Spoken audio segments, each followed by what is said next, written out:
आप देख रहे वृंदावन स्थित वात्सल्य ग्राम में साध्वी ऋतंभरा की देखरेख में बालिकाओं के लिए 15 दिवसीय व्यक्तित्व विकास शिविर लगाया गया है। शिविर में बालिकाओं का शारीरिक, बौद्धिक और मानसिक विकास कराया जाएगा। शिविर में योगा शाखा, फिजिकल एक्टिविटी, वाद्य यंत्र, डांस, कराटे, डंबल, संध्या वंदन, गीत, श्लोक आदि का प्रतिदिन अभ्यास कराया जाता है। प्रतिदिन रात्रि भोजन के बाद बालिकाएं आपस में एक प्रतियोगिता का आयोजन करती हैं। एक पखवाड़े के बाद शिविर के समापन पर बालिकाओं में अलग ही शारीरिक, बौद्धिक और मानसिक विकास देखने को मिलेगा। शिविर में 70 बालिकाओं ने भाग लिया है। यहाँ बालिकाओं को जीने दो और जियो का भाव सिखाया जाएगा।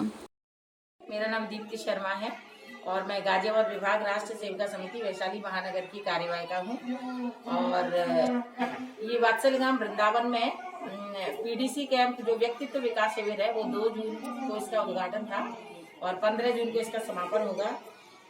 ये जो व्यक्तित्व विकास शिविर है इसमें जो बालिकाएं हैं उनका शारीरिक, मानसिक, बौद्धिक विकास होना चाहिए। इस बात को ध्यान में रखते हुए हमने इस तरह से उनकी दिनचर्या को बनाया है कि सुबह प्रातः 4:30 बजे जागरण नित्यकर्म करने के बाद 5 बजे से इनकी जो एक्टिविटी है वो शुरू हो जाती है।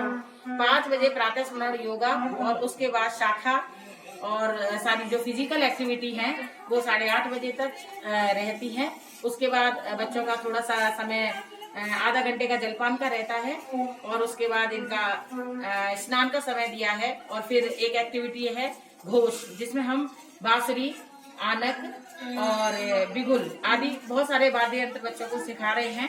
उसके बाद 11 से 12 में एक एक्टिविटी है आर्ट एंड क्राफ्ट और डांस, जिसमें हम बच्चों को डांस और आर्ट एंड क्राफ्ट का प्रशिक्षण देने वाले हैं। उसके बाद भोजन और शाम का समय रहेगा। फिर शाम को स्नैक्स के बाद फिर वही ग्राउंड में फिजिकल एक्टिविटी, जिसमें फिजिकल एक्टिविटी में लेजियम, कराटे, डंबल, दंड चलाना, बहुत सारी एक्टिविटी बच्चों को यहाँ पर कराई जा रही है। और खेल खेल में वो बहुत कुछ सीख रहे हैं।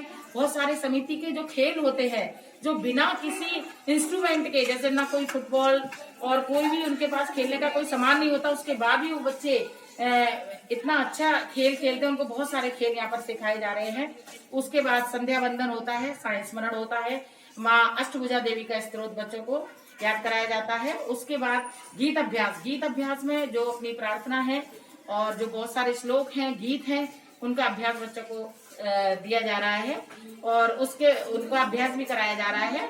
उसके बाद रात्रि का भोजन और भोजन के बाद जो अंतिम सत्र रहता है वो संस्कार भारती का सत्र रहता है, जिसमें हम 15 दिन जो बच्चों का ये शिविर है उसमें हर रोज इनको कोई ना कोई प्रतियोगिता देते हैं। जो बच्चों का ही सत्र रहता है जिसको बच्चे अपने आप ही उसको करते हैं। जैसे कल हमने रखा था देशभक्ति गीत की प्रतियोगिता रखी थी, आज हमने मोटिवेशनल गीत की प्रतियोगिता रखी है। ऐसे हर दिन हम इनको किसी दिन भाषण प्रतियोगिता, ऐसे करके पूरे 14 दिन इनकी अलग अलग प्रतियोगिताएं रहेंगी।